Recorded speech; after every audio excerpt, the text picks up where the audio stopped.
Assalamualaikum warahmatullahi wabarakatuh. Halo semuanya, ketemu lagi ya di channel Kulkul. Di channel ini pastinya kita bakal membahas berbagai hal yang bermanfaat, mulai dari tips and trik, bahan praktek, dan motivasi. So, jangan kemana-mana ya.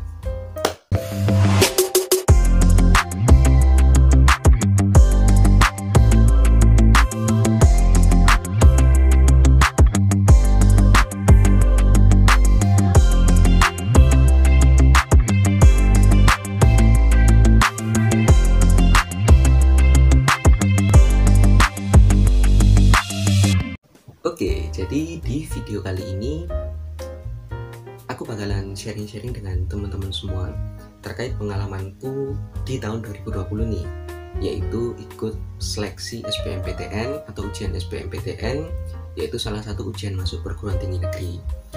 Nah, kan teman-teman udah tahu semua ya, kalau di tahun 2020 itu Indonesia baru aja masih anget-angetnya dilanda yang namanya pandemi COVID-19. Jadi di tahun itu juga berita-berita burung mulai dari SBMPTN itu salah satunya juga, yaitu banyak banget tuh. Mulai awalnya kan mulai dari UN yang ditiadakan, kemudian jadwal SBMPTN yang sempat diubah juga, kemudian teknisnya seperti apa, dan termasuk juga materinya itu beberapa kali ada isu-isu yang aku terima gitu ya. Dan aku sebagai salah satu siswa kelas 12 waktu itu ya cukup mengikuti dan agak deg-degan juga, ini gimana nanti jadinya. Wah, tapi alhamdulillahnya semua itu bisa berjalan dengan lancar ya. Mulai dari aku cari-cari materinya itu terkait dengan apa aja, kemudian jadwalnya itu seperti apa, dan terus tanggalnya, kemudian tempat pelaksanaannya itu di mana. Dan alhamdulillahnya juga itu dari sekolah dan juga dari teman-teman SMA pada saling support ya. Jadi kita bertukar informasi sehingga kita nggak saling ketinggalan lah, meskipun waktu itu kita tiba-tiba dirumahkan semua. Oke, kita balik ke topiknya. Jadi terkait masalah SBMPTN, untuk pengerjaannya sebenarnya dari tahun ke tahun itu hampir sama ya, yaitu kita datang, kerjakan, pulang. Ya semua ujian sebetulnya gitu juga sih. Tapi yang jadi unik di tahun 2020 ini, karena di samping dilaksanakan di pandemi COVID, jadi semua wajib pakai masker juga, yaitu materi yang diujikan itu berbeda dari tahun-tahun sebelumnya. Maksudnya berbeda di sini ada semacam apa ya, kayak penyusutan gitu. Karena kalau misalkan di tahun-tahun sebelumnya itu untuk materi SBMPTN yang diujikan itu ada yang namanya tes untuk yang bagian saintek sendiri, sosum sendiri kan, seperti itu. Nah di tahun 2020 kemarin itu yang berbeda itu cuma ada yang namanya itu TPS, tes potensi skolastik. Jadi mau kamu ngambil saintek, mau kamu ngambil sosum di SBMPTN, yang ngerjakannya sama-sama TPS, dan itu katanya punya pembobotan sendiri ya. Misalkan kamu daftar di saintek itu nanti bobot apanya yang lebih dipertimbangkan, kalau misalkan daftar sosum bobot apanya lebih dipertimbangkan, itu seperti itu. Nah di tahun 2020 TPS-nya itu ada 4 bagian. Nah 4 bagiannya itu mulai dari ada namanya itu penalaran umum, kemudian pengetahuan kuantitatif, kemudian pengetahuan dan pemahaman umum, sama yang terakhir memahami bacaan dan menulis. Nah jujur kalau aku upload di awal-awal itu bingung ya, ini kok 4-4-nya ini sama-sama pengetahuan, terus bedanya keempatnya ini apa. Ternyata sewaktu aku ngerjain dan baca soalnya ya emang hampir sama sih isinya.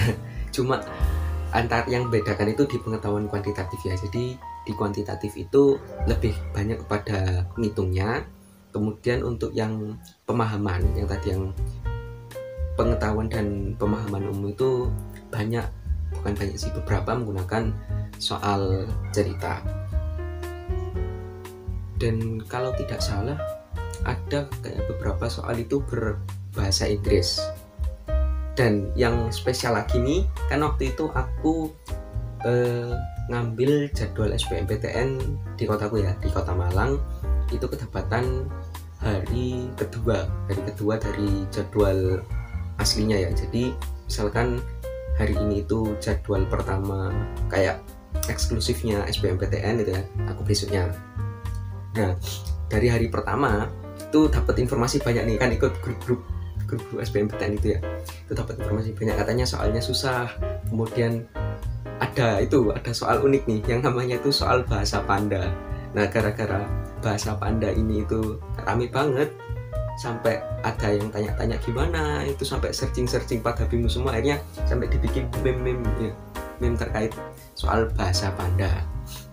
Dan juga aku sempat kaget juga ya, kan itu kan sudah hamin beberapa jam mau ujian, itu tiba-tiba ada informasi seperti itu. Wah, sudah deg-deg duluan itu ya.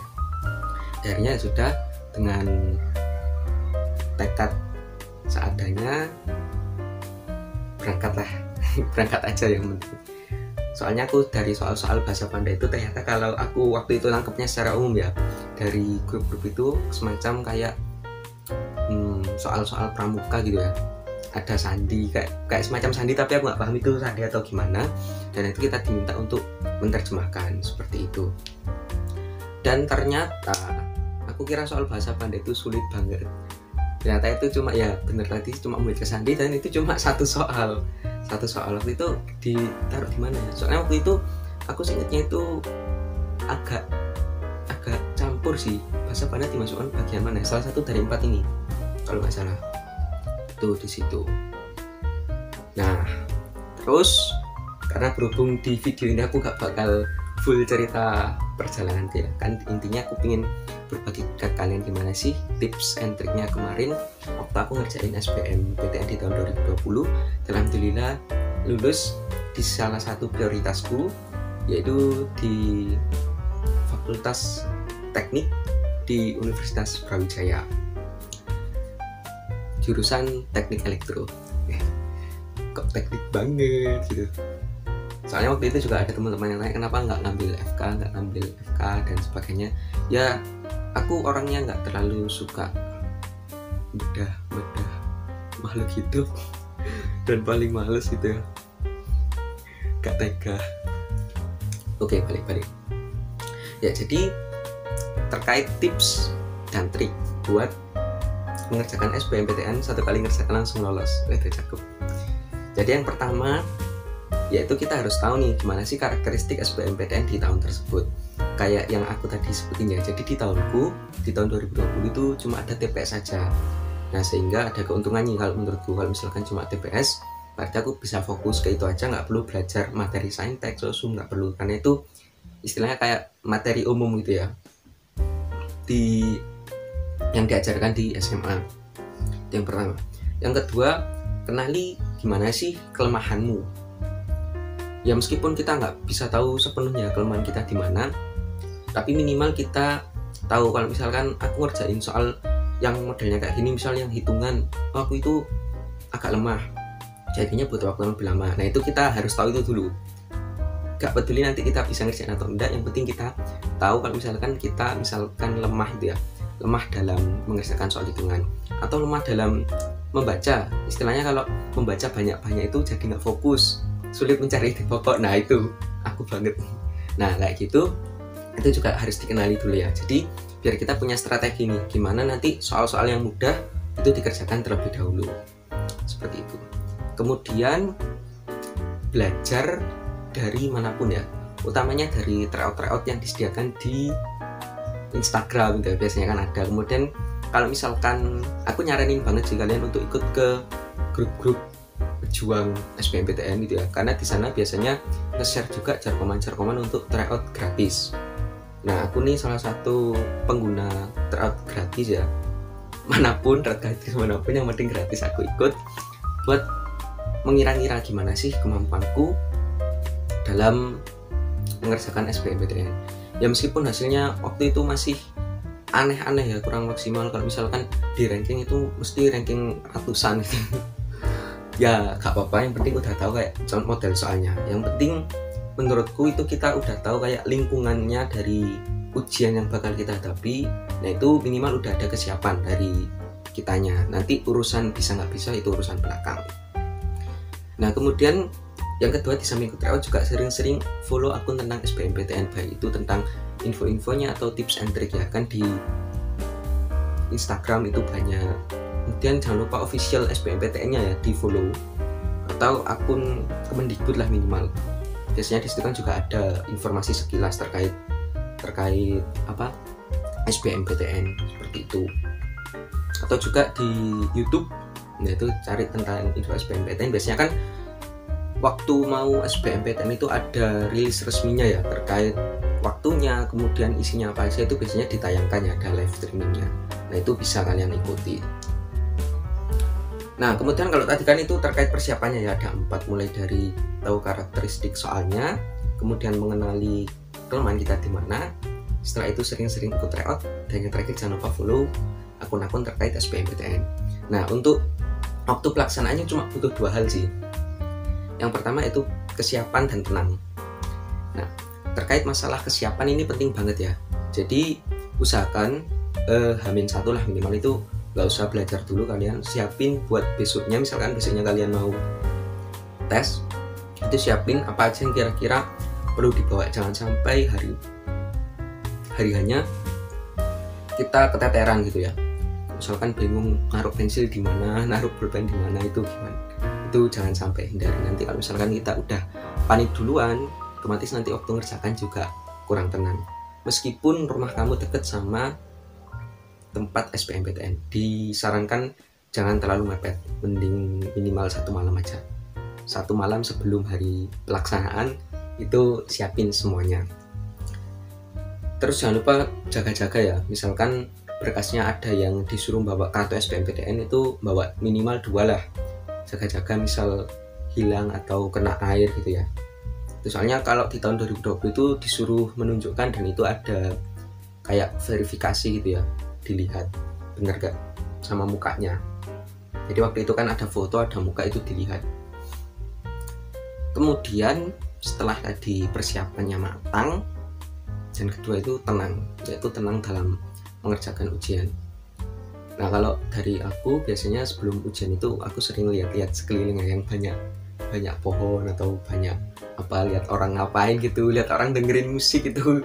Ya ngapain juga ya lihat orang dengerin musik. Ya penting kita nggak usah terlalu tegang dulu ya, lihat yang bisa merilekskan perasaan kita dulu. Soalnya nanti kalau misalkan kita udah tegang dulu, biasanya soal gampang itu jadi bingung, dan nanti baru di rumah baru tahu jawabannya. Nyesel banget itu.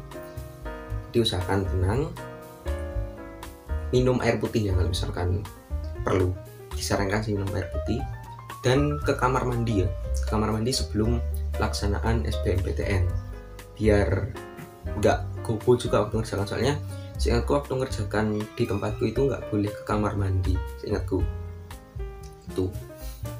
Nah kalau sudah tadi mulai dari persiapan ada 4, pelaksanaan ada 2, paskanya ada 1.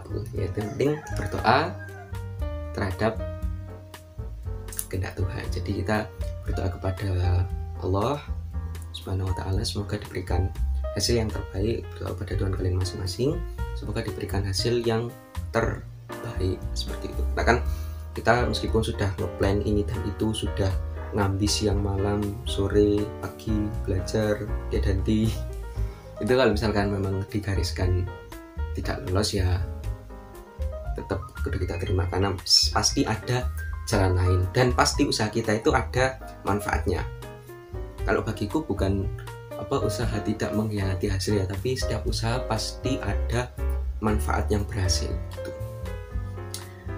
Oke, itu tadi ya, ada 4 persiapan, ada 2 untuk pelaksanaan, dan ada 1 paskanya.